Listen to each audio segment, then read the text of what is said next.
Samples of asteroid 300 km from Earth arrive in Japan after 6-year mission.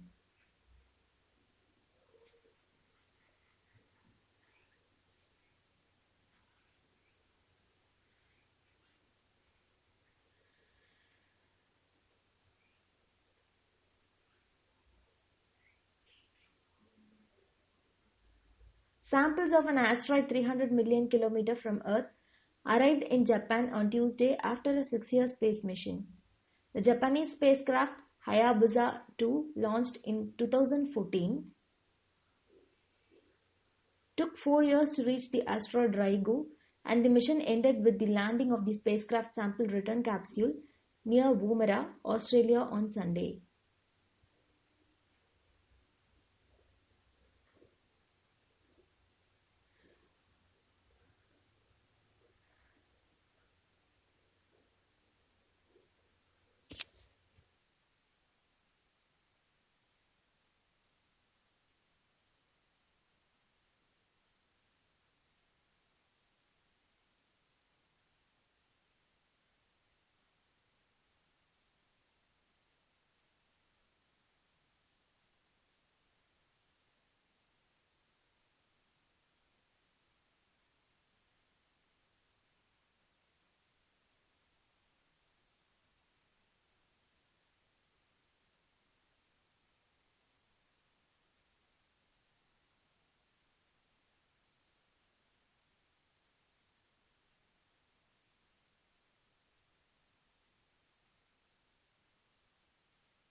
An audacious mission never before attempted. The Japanese Hayabusa 2 spacecraft was launched in 2014 and is now just days from returning to Earth. It's carrying a bounty Professor Masaki Fujimoto has been waiting years to examine. It has the potential of changing the game in planetary science.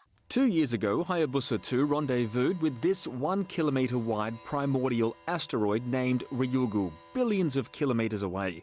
It fired a bullet at the surface, collecting the first ever subsurface rock samples untainted by space weathering. Those are what we think brought water to Earth, which was originally dry. This team from Japan's space agency, led by Professor Fujimoto, braved 2 weeks of coronavirus quarantine and a brief lockdown, and are now at this facility in Woomera in outback South Australia, the landing site for the capsule carrying the asteroid samples, and a potential new insight into the evolution of the solar system and planet Earth, which it's believed may have been seeded by meteorites like Ryugu. Maybe something like Ryugu brought more organic materials than water. Those are the questions that's starting to pop up in our mind, but we'll get the answer by analysing the samples. Around 4 o'clock on Sunday morning, there'll be a spectacular fireball above the town of Kubapidi as the capsule enters the atmosphere. A parachute will be deployed and a beacon will begin transmitting for retrieval.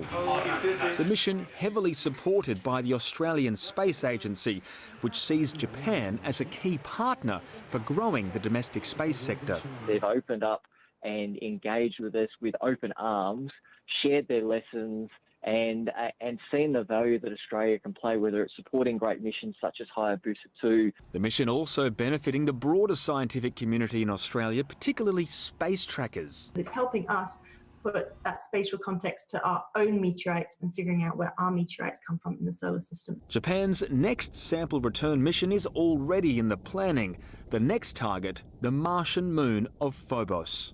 Darren Mara, SBS World News.